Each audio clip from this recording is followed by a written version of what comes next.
Hello, everyone. Welcome back to the Step-by-Step English Speaking podcast.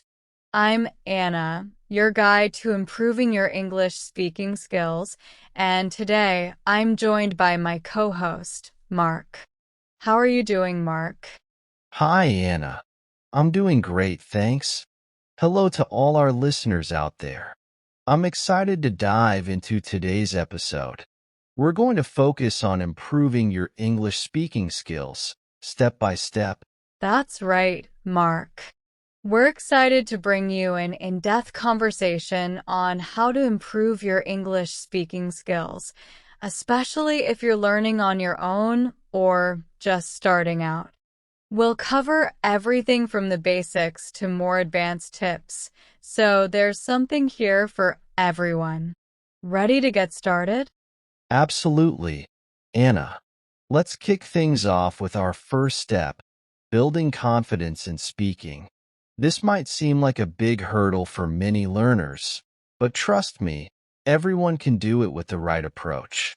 The first thing to remember is that it's okay to make mistakes. In fact, mistakes are an important part of the learning process. The more you speak, the more you'll learn from those mistakes, and the better you'll get. Confidence is key. Many learners feel shy or embarrassed when they first start speaking English, especially in front of others. What advice would you give to someone who feels this way, Mark? A great way to build confidence is to start by speaking English in low-pressure situations. That's a good point. For instance, you could practice speaking English when you're alone at home. Narrate your day as it happens, talk about what you're doing, or even describe objects around you. This helps you get used to thinking in English and forming sentences naturally. Exactly. Another great technique is to record yourself speaking. It could be a simple introduction or reading aloud from a book.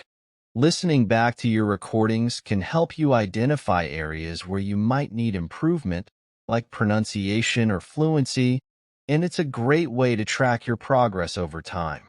I love that idea. It's also important to celebrate small victories. Did you have a conversation with a friend in English today? Definitely. That's a win. Did you learn a new phrase or expression?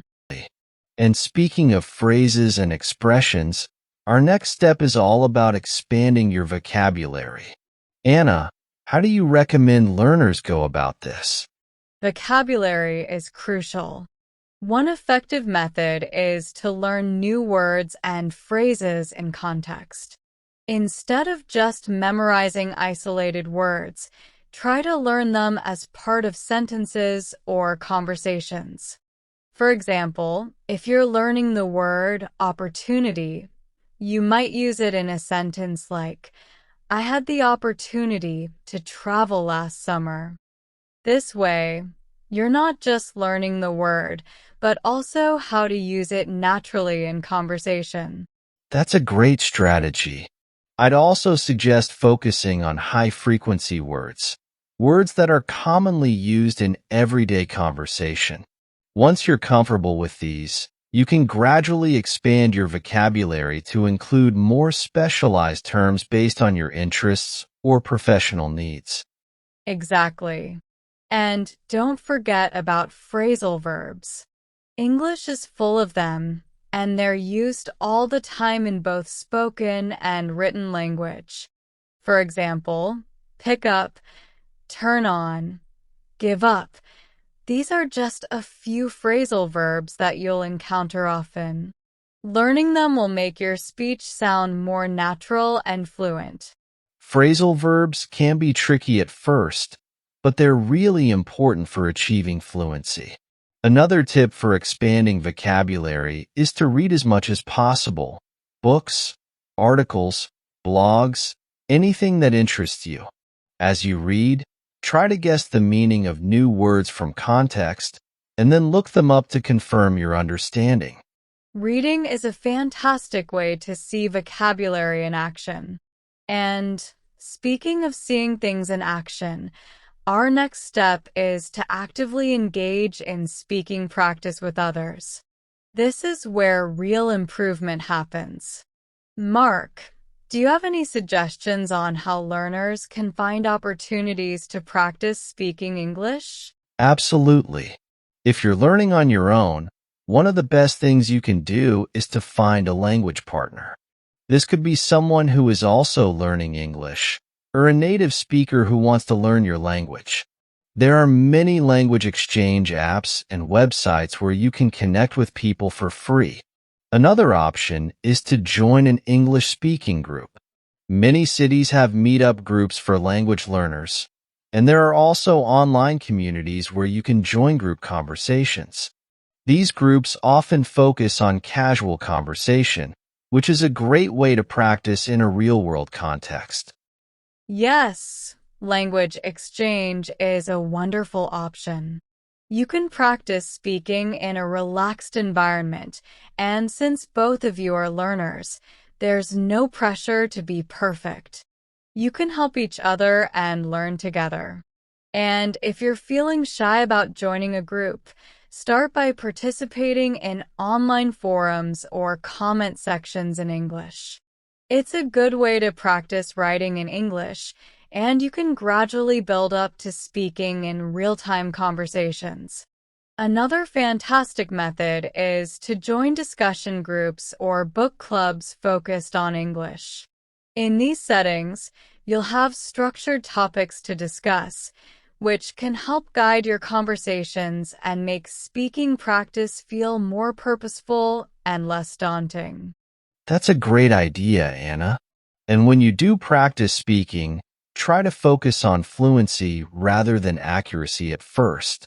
It's more important to get your ideas out there than to worry about every little mistake. Over time, your accuracy will improve naturally as you become more comfortable speaking. Right. And this brings us to another important step, listening. Listening to native speakers is one of the best ways to improve your own speaking skills. You can listen to podcasts like ours, watch movies or TV shows, or even listen to music in English. Pay attention to how words are pronounced, the rhythm of the sentences, and how native speakers use intonation to convey meaning. Listening is critical, and as you listen, try to mimic what you hear. This is called shadowing, where you repeat what the speaker is saying in real time. It's a powerful technique for improving your pronunciation, rhythm, and intonation. Shadowing is a great practice tool. You can start with short, simple sentences and gradually move on to longer, more complex ones as you get more comfortable. It's almost like practicing with a native speaker. Yes, and if you can, get feedback on your pronunciation from a native speaker or a teacher. Sometimes we don't realize we're making a mistake until someone points it out. Feedback can help you fine-tune your pronunciation and make you sound more natural. That's a good point. And don't forget to use the language in different contexts. Try talking about a variety of topics, not just the same ones over and over. This will help you become more versatile in your speaking skills. Absolutely, Anna. The more you push yourself to use English in different situations, the more confident you'll become. And remember, everyone learns at their own pace. What's important is that you keep moving forward. Pronunciation practice can be really beneficial, especially for sounds that are tricky. For instance, the TH sound in English can be difficult for many learners. Practicing these sounds in isolation and then in words and sentences can make a big difference.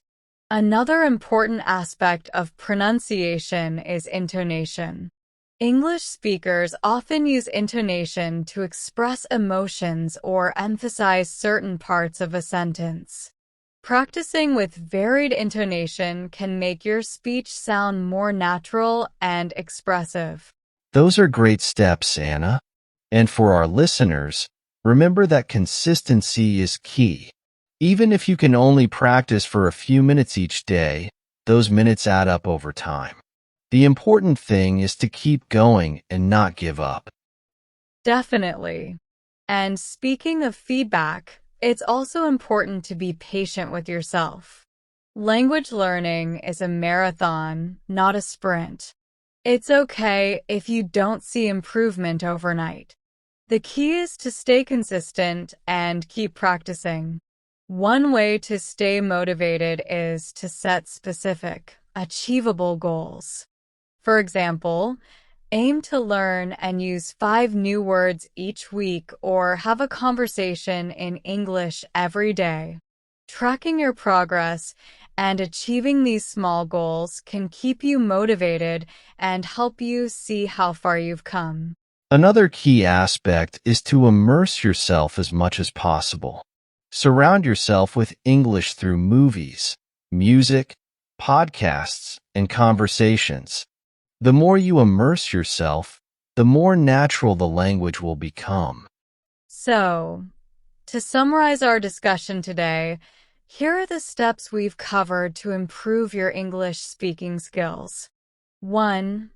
Build your confidence by practicing in low-pressure situations and recording yourself. 2. Expand your vocabulary by learning words in context and focusing on high-frequency words. 3. Practice speaking with others, whether through language exchange, groups, or online communities. 4. Listen to native speakers and mimic their pronunciation, rhythm, and intonation. 5. Work on your pronunciation, especially for tricky sounds and intonation, and seek feedback. 6. Be patient with yourself.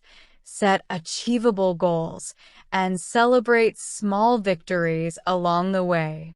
7. Step out of your comfort zone and challenge yourself to use English in different contexts. We're so glad you joined us today, and we hope you found these tips helpful. Keep an eye out for our next episode, where we'll dive deeper into some advanced speaking techniques and how to handle difficult conversations in English. Thanks for listening, everyone. Don't forget to subscribe to the podcast and leave us a review if you enjoyed the episode. We'd love to hear how your English speaking journey is going, so feel free to reach out to us with any questions or topics you'd like us to cover in the future. In our next episode, we'll discuss advanced speaking techniques and strategies for handling difficult conversations. We'll also explore some common pitfalls and how to overcome them. Until next time, keep speaking, keep learning, and most importantly, have fun with it.